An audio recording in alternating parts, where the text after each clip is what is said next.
The Summonstad diplomatic shuttle descended through layers of shimmering energy shields that protected the Galactic assembly station. Captain Sarachun stood near the observation window, watching as the massive structure grew larger. The station was ancient, built by civilizations that had mastered space travel when humans were still learning to make fire. It looked like a crystalline flower floating in the void, each petal a different color representing the various species that called it home. "First time seeing it?" asked Dr. Marcus Webb, the xenobiologist assigned to their mission. A adjusted his glasses nervously.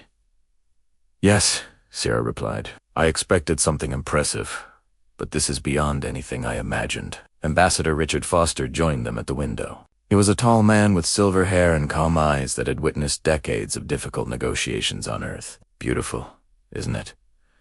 But remember, we're not here for sightseeing. The message we received was urgent and somewhat concerning." The shuttle docked at a bay reserved for visiting delegations.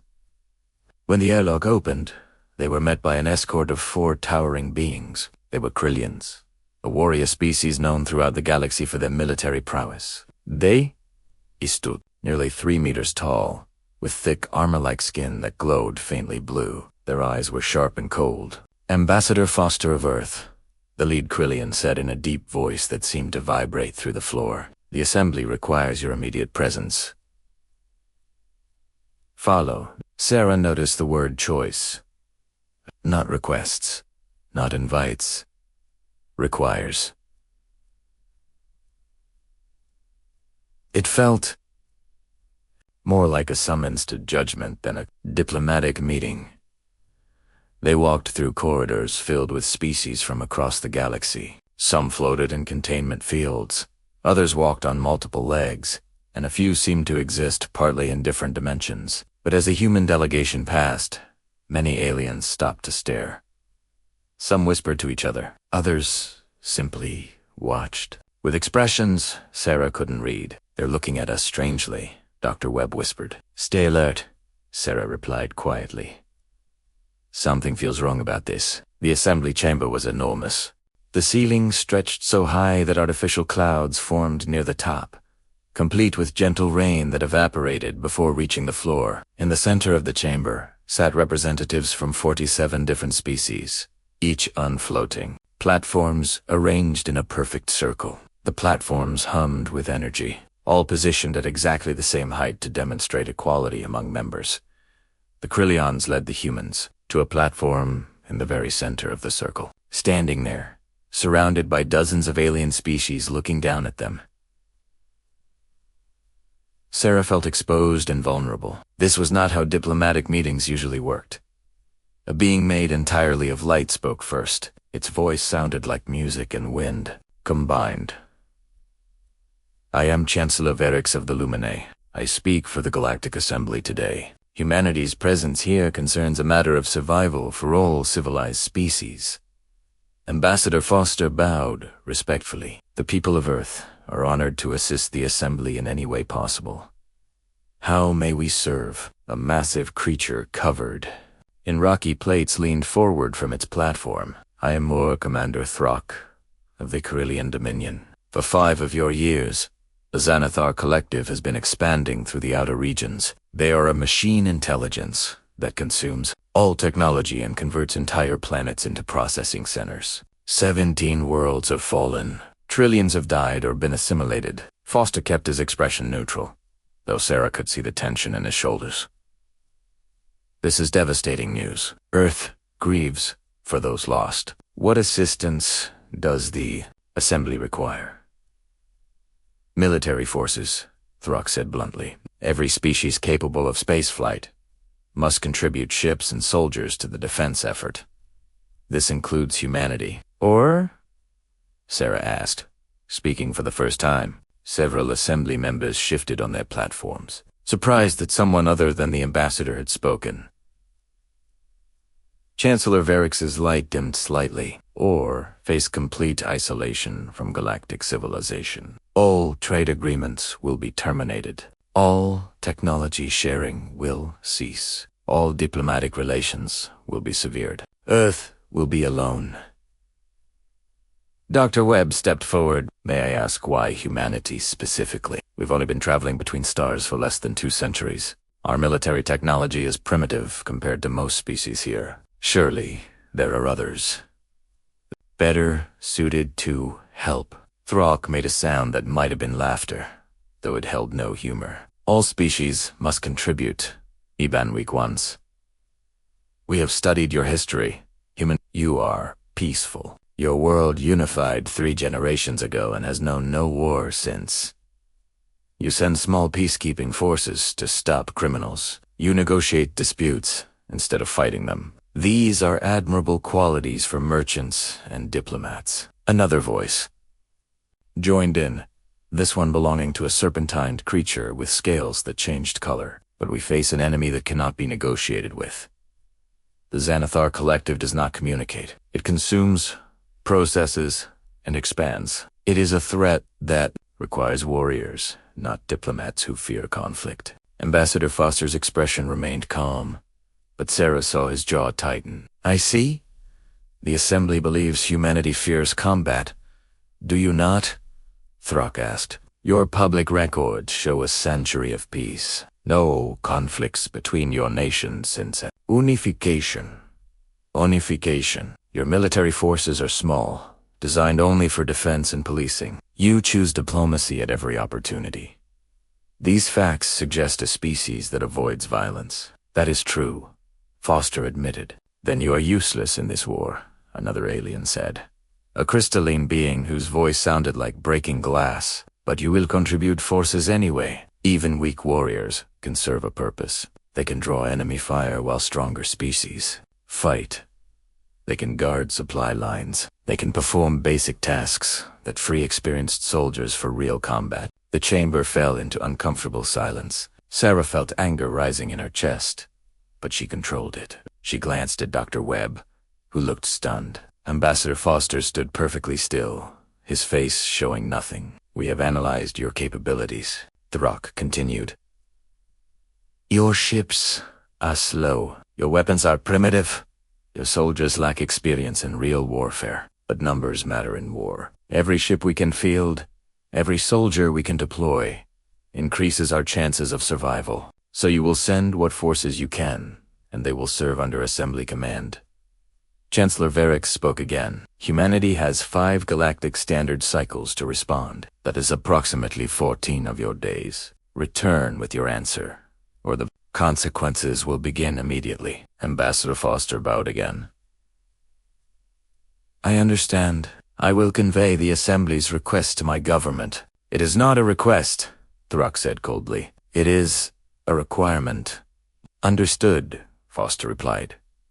They were escorted back to their shuttle in silence. The Krillian guard said nothing, and the human delegation knew better than to speak where they might be overheard. Only after the shuttle had departed the station and entered open space did anyone relax. Asterisk. They insulted us, Sarah said, unable to contain our anger any longer. They called us weak. They expect us to fail. They want to use our people as cannon fodder while their real warriors do the actual fighting. Yes. Foster agreed calmly. They don't understand, Dr. Webb added. They think peace means weakness. They don't know our history. They don't know what humanity survived to achieve that peace. No, Foster said. They don't. Sarah turned to look at the ambassador. What will you tell Earth Command? Foster was quiet for a long moment, staring out at the stars. I will tell them the truth. There is a genuine threat that could destroy billions of lives. I will tell them the Assembly treats us with contempt and expects us to send untrained soldiers to die meaninglessly. He turned to face Sarah and Dr. Webb. And then I will recommend we show them exactly who they challenged. Sarah smiled, though there was no warmth in it. Good. The journey back to Earth took 3 days. Ambassador Foster spent the entire time preparing his report. He documented every insult, every dismissive comment, every assumption about human weakness, but he also included all the data about the Xanathar Collective. The threat was real. The danger was genuine. Lives hung in the balance. Earth's Global Defense Council headquarters was located on a massive orbital station above the Atlantic Ocean. The station housed military leadership, government officials, and the most advanced command facilities humanity had ever built. In the main briefing room, President Maria Santos listened to Ambassador Foster's complete report. Around the table sat admirals, generals, intelligence directors, and scientific advisors. Every face remained carefully neutral as Foster described the Assembly's ultimatum. When he finished, silence filled the room. "They called us weak," Admiral James Kurtz finally said. He was a lean man with gray eyes and scars on his hands from the Mars colony uprising 40 years ago. His voice was quiet, which everyone present knew meant he was furious. "They assume our peace is cowardice." "Not directly," Foster clarified. But War Commander Throck made his opinion very clear. He believes we avoid conflict out of fear. He expects us to send token forces that will die while Krillian warriors do the real fighting. "And the threat?" President Santos asked, "Is it legitimate?" Captain Chun activated a holographic display. Red zones spread across the galactic map like a disease. "Yes, Madam President. The Xanathar Collective is a machine intelligence that converts all matter into computational substrate. 17 planets lost in 5 years. The Assembly fleets suffer catastrophic casualties in every major engagement. Losses average between 30 and 50% per battle." General Torres, commander of Earth's Marine Corps, leaned forward. "Those are devastating casualty rates. How are they fighting?" "Poorly," Sarah said. The Xanathar forces used swarm tactics, overwhelming defenders with numerical superiority. Assembly species fight at long range when possible, but the machines force close engagements. Most alien species are not prepared for that kind of warfare. The room fell silent again. Everyone at the table understood what was being implied. Humans were very prepared for close combat. They had spent millennia perfecting it on each other. Options. President Santos asked. The foreign minister spoke first. "We could refuse. Accept the sanctions. Earth is largely self-sufficient."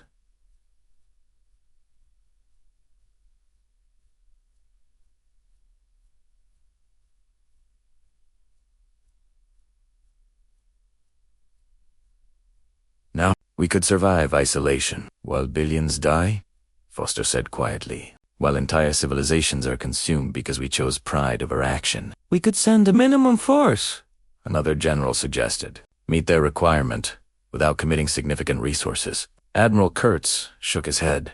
"If we send forces, they should be sufficient to make a difference. Anything less wastes lives for political theater." President Santos stood and walked to the holographic display. She studied the red zones for a long time. Everyone waited. Finally, she spoke. "The Assembly treats us with contempt. They assume weakness because we chose peace. They don't understand that peace is not the absence of capacity for violence. It is the choice not to use that capacity unnecessarily." She turned to face the table. "But this is necessary.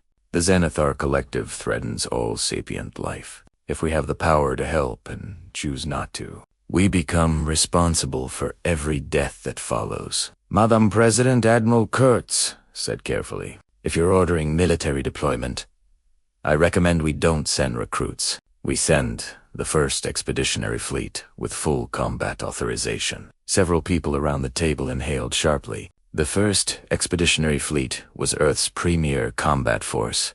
These were not peacekeepers. These were veterans who had fought in the Mars colony uprising, the Titan Rebellion, and the asteroid belt conflicts. These were soldiers who had learned their craft in the bloodiest battles humanity had fought since unification. "That is a significant commitment," the foreign minister said carefully. "The Assembly expects us to contribute. They don't expect us to lead." "Then there will be surprise," President Santos said. "Admiral Kurtz, you have operational command. Assemble your fleet. Choose your personnel. You have full authority to prosecute this war as you see fit." "Thank you, Madam President," Kurtz said. I'll need 3 weeks to prepare. You have 1 week, Santos replied. The assembly gave us 14 days. We'll respond in 7. Let them wonder what delayed us. The meeting ended. Orders flowed across Earth's military network immediately. Fleet elements began moving toward assembly points. Shipyards accelerated production schedules. Soldiers on leave received recall notices. Reservists were activated. Admiral Kurtz returned to his office and began selecting personnel. Every name he chose had combat experience.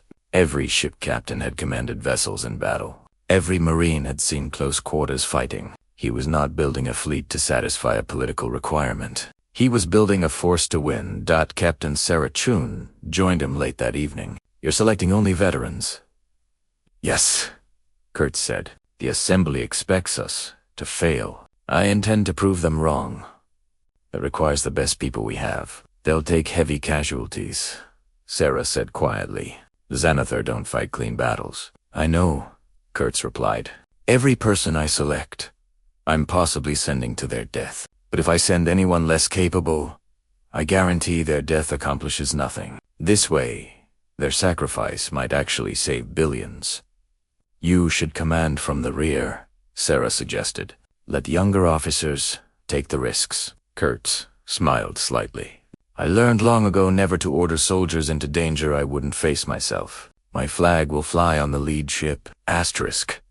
Over the next 7 days, the fleet assembled. Ships arrived from orbital facilities around Earth, Mars, Luna, and the outer colonies. Supply vessels loaded ammunition, spare parts, and medical equipment. Troop transports brought Marine battalions from training grounds throughout the solar system when Ambassador Fulster returned to the Galactic Assembly Station exactly 7 days after his first visit. The same Krillian warriors met him at the docking bay. You return early, the lead warrior said. Does Earth accept the Assembly's terms? Earth has sent its answer, Foster replied, but not in words. He led the warriors to an observation deck. Outside, ships were arriving. Dozens at first, 10 hundreds. Carriers larger than most alien battleships. Destroyers. They bristled with weapons. Support vessels that could sustain operations for months. The fleet arranged itself in perfect formation, a demonstration of disciplined military power. The Krillian warriors stared in silence. Finally, the lead warrior spoke. That is Earth's answer. That is Earth's answer, Foster confirmed. We do not fear battle, warrior. We simply prefer to avoid unnecessary ones. But when battle is necessary, we commit fully. The warrior continued staring at the fleet. The assembly may have underestimated your species. Yes, Foster said simply. They may have. Within hours, every species in the assembly knew. The weak, peaceful humans had assembled a war fleet in 7 days, and they had done it with a speed and efficiency that shocked civilizations with thousands of years of military tradition. War. Commander Throck stood on his command ship's bridge, watching the human fleet on his displays. Around him, his officers worked in stunned silence.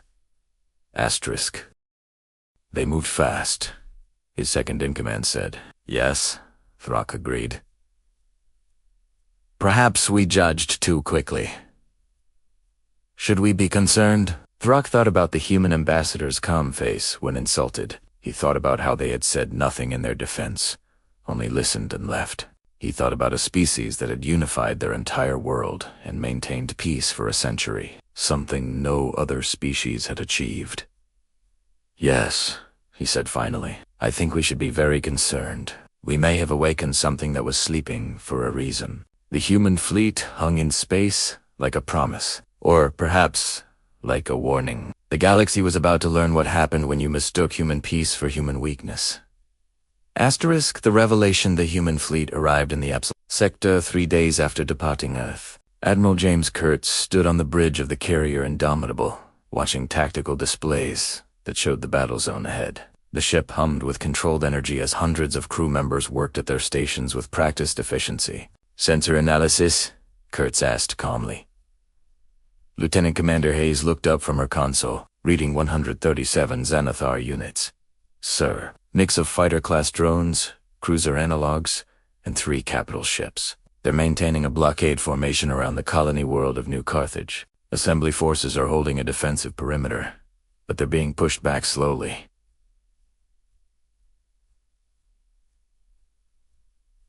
Assembly fleet status: 42 ships. Present, Krillian Dominion has the largest contingent with 18 vessels. Lumine Collective has 12. The rest are scattered units from smaller species. They're arranged in a static defense grid, trading fire with Xanathar forces at maximum range. Kurtz nodded, studying the tactical situation. The assembly forces were fighting the way most advanced civilizations fought in space. They defensive positions, used long-ranged weapons to minimize risk, and relied on superior firepower to eventually wear down the enemy. It was logical, safe, and slowly failing against an enemy that could replace losses faster than they could inflict them. Open communications. All frequencies, Kurtz ordered. A moment later, War Commander Throk's face appeared on the main screen. The Krillian looked surprised to see humans. Admiral Kurtz, you are early. We did not expect your arrival for another 2 cycles. We move quickly when necessary, Kurtz replied. What is your tactical assessment? Throk's expression hardened. The Xanathar are preparing for a major assault. They mass their forces in waves, then strike at weak points in our formation. We have held the line for 18 days, but they bring more units with each attack. Our casualty rate is unsustainable. We lose approximately 3 ships for every 10 of theirs we destroy. And the colony, New Carthage, holds 4 million inhabitants. We cannot evacuate them in time. If the defense fails, they will be assimilated into the Xanathar network. Their bodies will be processed into raw materials. Their minds will become part of the Machine Collective. Captain Sarah Chun, who commanded the destroyer squadron, spoke from her position beside Kurtz. What formation do you recommend we take? Throk studied the human fleet on his own displays. Your vessels are smaller than ours. Your weapons appear less advanced. Take positions in the rear support line. When the Xanathar attack, add your firepower to ours. Maintain maximum distance from the enemy. The machines use boarding tactics that are difficult to counter. Kurtz was quiet for a moment, considering, then he shook his head. Negative. We'll take forward assault positions. Throk's eyes widened. That is tactically unsound, Admiral. Your fleet just arrived. You do not understand Xanathar combat doctrine. They will overwhelm your ships with boarding units and drone swarms. You will suffer catastrophic losses. Perhaps, Kurtz said calmly. But that is our risk to take. We did not travel across the galaxy to hide behind your defensive line. You will die, Throk said flatly. Your ships are inferior. Your weapons are primitive. Xanathar will tear through your formation in minutes. Maybe, Kurtz acknowledged, but that remains to be seen. Admiral Kurtz out. He closed the channel before Throk could respond. All ships, Kurtz announced over the fleet-wide channel, execute attack formation. Deltu Savan. Carriers. To second line, destroyers form hunter-killer groups. Strike craft launch when we reach optimal range. Rules of engagement are free. All weapons authorized. The human fleet broke formation and accelerated toward the Xanathar blockade. On assembly ships, throughout the sector, commanders watched in shock as the humans moved directly toward the enemy. They are insane, a Lumine officer said to Throk. Or very confident, Throk replied, his eyes fixed on the tactical display. Watch. We will learn which. The Xanathar detected the approaching human fleet. Their response was immediate and overwhelming. Space itself seemed to ripple as more machine units emerged from quantum tunnels. Within minutes, over 300 enemy contacts filled the tactical displays. Xanathar forces launching attack drones, Hayes reported. Estimate 6,000 individual units incoming. They're also deploying boarding pods. 12,000 projectiles detected. Point defense to full automatic, Kurtz ordered. All batteries free to engage. Close to knife fighting range, the Xanathar swarmed forward like a mechanical plague. Their drones were small craft, piloted by artificial intelligence, each programmed with one purpose: destroy the enemy. Their boarding pods were worse. They were missiles filled with nanomachines that would attach to ship hulls, burn through armor, and flood vessels with microscopic machines that disassembled everything they touched. The human fleet did not slow down. They accelerated directly into the Xanathar formation. Then every human ship opened fire. Simultaneously, dot-point defense systems created walls of destruction around each vessel. Thousands of railgun rounds and laser pulses filled space, shredding attack drones before they could reach effective range. Larger weapons fired in coordinated volleys, targeting Xanathar cruisers at weak points identified by advanced tactical computers. But what shocked the assembly observers most was how the human ships moved. They wove between enemy fire with precision that should have been impossible for vessels their size. They rolled, pitched, and executed maneuvers that would generate forces high enough to injure crew on most species ships. How are they doing that? A Coran officer asked Throck. Throck watched the display with growing understanding. Humans evolved on a high-gravity world. Their bodies can withstand acceleration forces that would kill most of us. Their ships are designed to exploit this advantage. They can maneuver in ways our vessels cannot. The human destroyers formed into groups of 5 ships each. They isolated individual Xanathar cruisers, surrounding them and hitting them from multiple angles simultaneously. When a machine ship tried to escape, the destroyers pursued, never allowing the enemy to disengage or regroup. Captain Chun led one of these hunter groups. Target the capital ship's power distribution nodes, she ordered her squadron. Tactical. Analysis shows vulnerabilities in sectors 4, 7, and 11. Concentrate. Fire. Her 5 destroyers moved in perfect coordination, their weapons hammering a Xanathar capital ship that was 3 times their combined mass. Railgun rounds punched through armor. Missiles exploited the holes. Energy weapons carved through internal systems. The Xanathar ship tried to rotate, presenting fresh armor, but the human destroyers anticipated the move and shifted position to maintain their advantage. Within 8 minutes, the capital ship's power systems failed. It drifted dead in space. Capital ship neutralized. Chen reported, moving to next target. Across the battlefield, similar scenes played out. Human ships fought with a combination of precision and aggression that the assembly forces had never witnessed. They did not maintain safe distances. They closed to ranges where weapons could not miss, where every shot counted. Then the humans did something no assembly species had ever attempted against the They launched boarding actions against enemy vessels. Hundreds of Marines in powered armor shot out from human ships on individual rocket packs. They crashed into Xanathar cruisers at high velocity, their armor-absorbing impacts that would have killed unprotected beings. Using plasma cutters and explosive charges, they burned through machine hulls and entered the enemy vessel's asterisk. They are boarding the Xanathar, Throck said in disbelief. The machine ships are filled with nanomachine swarms and automated defenses. It is suicide, but the human Marines were not dying. They moved through Xanathar interiors with brutal efficiency, using flamethrowers to burn away nanomachine clouds and explosive charges to destroy core systems. Their powered armor protected them from most attacks, and where protection failed, they fought through the pain and continued their mission. Sergeant Michael Torres led a squad of 12 Marines into a Xanathar cruiser. Inside was a nightmare of machinery and crawling nanomachines that tried to disassemble everything they touched. Flamethrowers up, Torres ordered. Burn a path to the central processor. His squad advanced through corridors that pulsed with hostile energy. Nanomachine swarms attacked from every direction, but the Marines' flamethrowers created walls of fire that consumed the microscopic machines.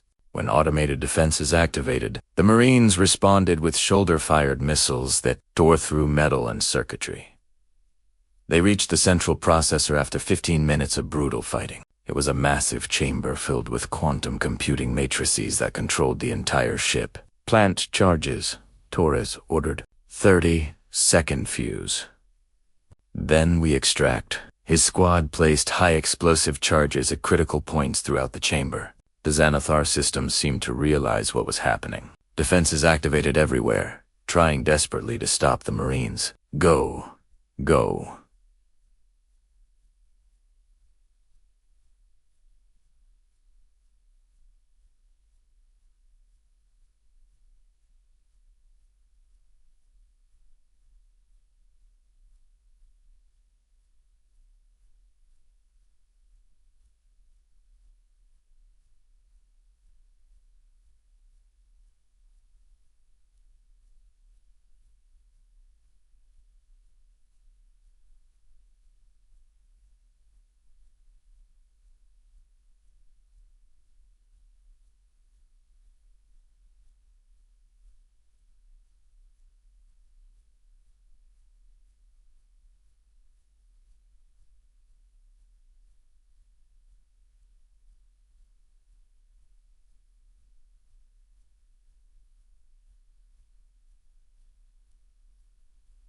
Torres shouted. They ran. Behind them, defensive systems tore apart the corridor they had just vacated. 2 Marines fell, their armor breached by concentrated fire, but the rest made it back to their extraction point. They launched into space just as the charges detonated. The explosion tore through the Xanathar cruiser like chain lightning. Systems failed throughout the ship. It drifted powerless, unable to fight or flee. Similar boarding actions succeeded across the battlefield. Human Marines struck at the Xanathar with a ferocity that shocked the machine intelligence. For the first time in its expansion, the Xanathar faced an enemy that was willing to enter its ships and fight in the close quarters, where its nanomachines should have given it overwhelming advantage. But humans had developed countermeasures. Their armor was sealed against nanomachine infiltration. Their weapons were designed to destroy microscopic targets. Their tactics emphasized speed and violence, hitting hard and extracting before the Xanathar could adapt.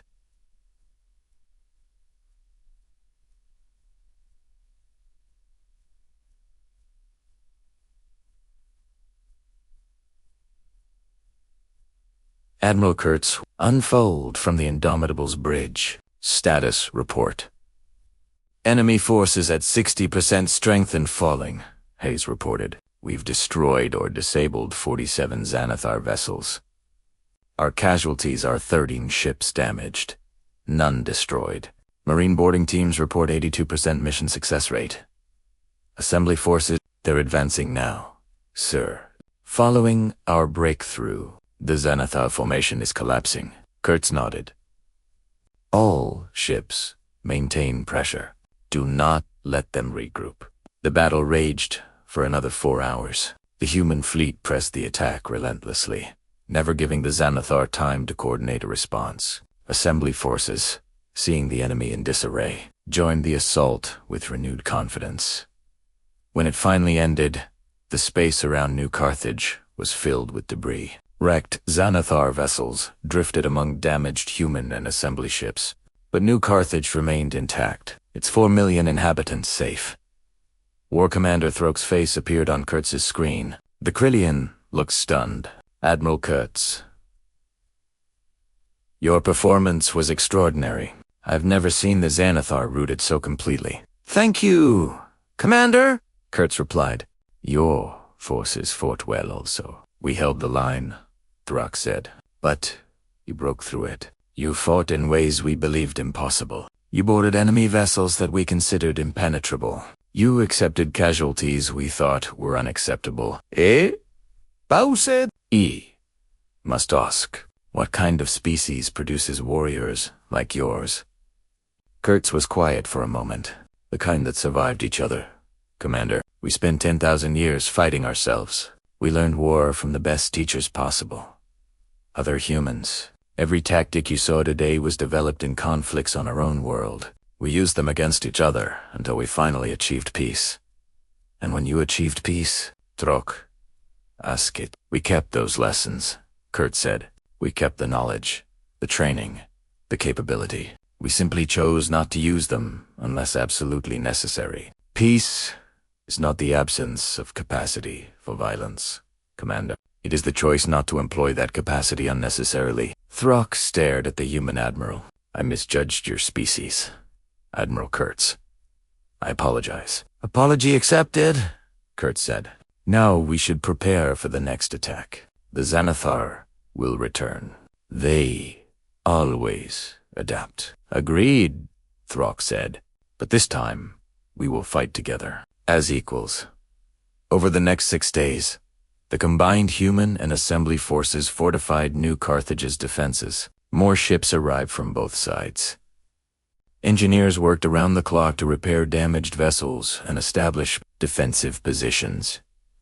But news of the battle spread faster than ships could travel. Word reached the Galactic assembly station that humanity's weak forces had routed Xanathar, a soul that should have overwhelmed them. Species that had dismissed humans as cowardly began reassessing their opinions. The assembly convened an emergency session. Ambassador Foster attended, walking into the same chamber where he had been threatened with sanctions just weeks earlier. But this time, the atmosphere was different. Council members stood as he entered, a sign of respect rarely shown to younger species wore commander. Throck descended from his floating platform and approached Foster. Ambassador Richard Foster, Throck said formally. The Krillian Dominion apologizes. We judged humanity by our own standards and found you wanting. We were wrong. Your warriors have proven themselves in blood and fire. Other assembly members added their own acknowledgments. The Luminae, the Koran, species that had said nothing during the first meeting now stepped forward to express respect. Chancellor Verix's light brightened. The Galactic Assembly formally requests that humanity take a leadership role in the campaign against the Xanathar Collective. Your tactical innovations have proven far more effective than our traditional methods. We ask that you share your knowledge and help coordinate our joint defense. Foster bowed slightly. Earth is honored by the Assembly's confidence. We accept this responsibility. There is one question I must ask, said a delegate from the Serpentine. Why did your species not reveal your military capabilities before? Why allow us to believe you were weak? Foster smiled slightly. Because we are not a warlike people. We choose peace whenever possible. We developed our military capabilities out of necessity, not preference. For a century, we had no need to demonstrate what we could do in combat. We were content to let others believe what they wished. But when challenged, the Serpentine asked. When challenged, Foster said, we respond. When innocent lives are threatened, we act. When faced with an enemy that cannot be negotiated with, we fight. We do not seek war, but we do not fear it either. Throck spoke again. I understand now. Your peace is not weakness. It is discipline. You possess the capacity for terrible violence, but you choose not to use it except when necessary. That requires greater strength than we realized. Yes, Foster agreed.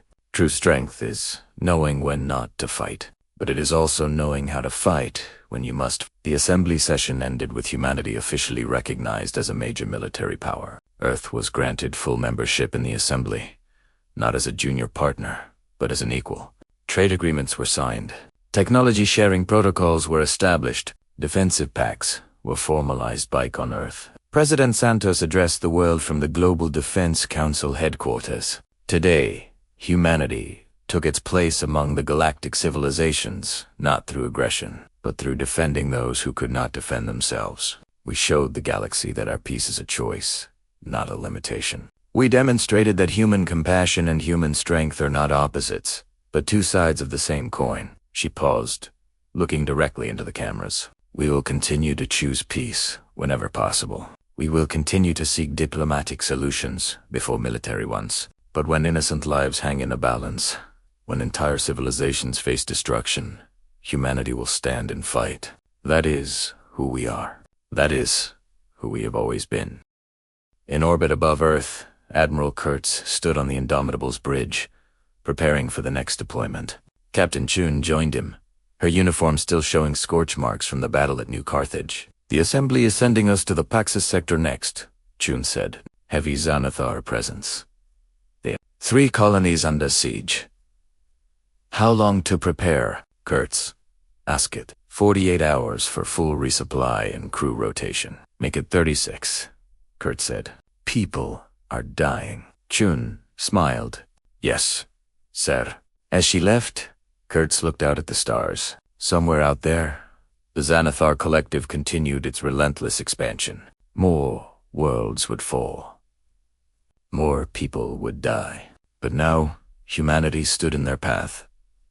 For 10,000 years, humans had fought each other, developing tactics and technologies in conflicts that had cost billions of lives. They had learned every lesson war could teach. Then they had chosen peace, not out of weakness, but out of hard-won wisdom. But peace was always a choice, not a surrender. And when that choice was no longer possible, when violence became necessary to protect the innocent, humanity remembered everything it had learned. The galaxy had believed humans feared battle. They had been wrong. Humans did not fear battle. They simply understood its costs better than most. They knew that every victory came with a price paid in blood and sorrow, so they chose peace whenever they could. But when peace failed, when evil left them no choice, humans fought with everything they had learned from millennia of warfare. They fought with courage, born from protecting those who could not protect themselves. They fought with strength tempered by the knowledge that war should be the last resort, never the first. The galaxy had mistaken human wisdom for human weakness. They would not make that mistake again. Humanity had shocked the entire galaxy, not with aggression, but with the revelation that their peace had always been a choice. Hard choice, a disciplined choice. But always, always a choice. And now the galaxy would learn what humans had known all along. That sometimes the most peaceful people make the most dangerous warriors, because they fight not for glory or conquest, but to protect, and there is nothing more fierce than someone fighting to save those who cannot save themselves. The Indomitable's engines flared to life. The fleet prepared to depart for the Pax's sector. Another battle awaited. More lives hung in the balance. Humanity would be there, not because they loved war, but because they loved peace enough to fight for it. Asterisk.